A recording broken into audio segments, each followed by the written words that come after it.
Well, the China Development Forum, as you very well know, Tom, in your days in Beijing, is a annual meeting that was kind of put on hold a little bit through the pandemic, obviously, COVID-0. So this is a reacquainted kind of tour of U.S. and other international executives to come to China, not only to the CDF, the China Development Forum, in the Diaoyutai State Guest House in central Beijing, and meeting with senior Beijing leaders, but also down here, some 2,700 kilometers to the south on the island of Hainan for the annual Boao Forum. I haven't been here in 5 years because of all those constraints that I talked about because of COVID-0. So there's another get reacquainted kind of tour for myself and for these executives. But up at the CDF, we had gotten wind last night that there was be a senior leader, and that obviously means Xi Jinping was going to be meeting the U.S. delegation, not only of business executives, but also from academia. And sure enough, it happened today.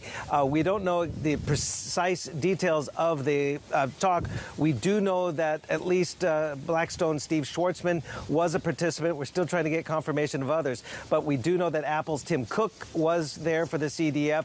We know that Pfizer's Albert Bourla was there, also the heads of FedEx and also Chubb. A number of other executives were there meeting with Chinese officials. But keep in mind, Tom, usually at the CDF, they meet with the premier. This time, again, Li Qiang was sort of sidelined. He didn't have the meeting with them, much like we saw at the National People's Congress. Li Qiang did not have his annual press conference. It was Xi Jinping who came in today and met face-to-face with the U.S. executives.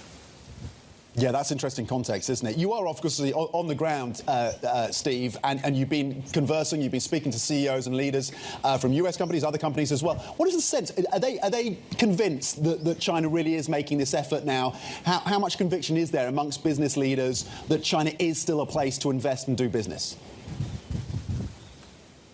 I think the fact that they made the effort to come here indicates their level of interest. I do think that the companies that we've spoken to today, obviously Fortescue Metals, Andrew Forrest, as well as Pascal Soriot of AstraZeneca, they are investing heavily in China and have been through the pandemic and years before. AstraZeneca, some $6 billion investing into 7 different Chinese biopharmaceutical companies over the last 12 months. They are in for the long haul, as is Fortescue Metals. So they are just coming to reestablish those commercial ties that might have had a pause a bit during the pandemic, and also kind of reassess the policy direction right now, because there's been, let's face it, opacity in policy and clarification. They want clarification on where the Chinese leadership, while on the one hand they're saying they're going to be tightening their belts this year fiscally, on the other side they're going to be investing heavily in new technologies.